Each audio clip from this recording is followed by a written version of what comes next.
పాంచజన్యం హృషీకేశో దేవదత్తం ధనుంజయః పౌండ్రం దద్మౌ మహాశంఖం భీమకర్మవృకోదరః. ఇక్కడ వ్యాస భగవానుడు పాండవులు శ్రీకృష్ణుడు ఉపయోగించే శంఖాల పేర్లు చెప్పారు. మిగిలిన వీరులు శంఖాలు కూడా పేర్లు ఉంటాయి.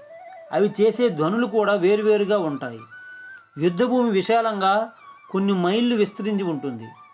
ఎక్కడ ఏమి జరుగుతూ ఉంది కంటితో చూడలేము.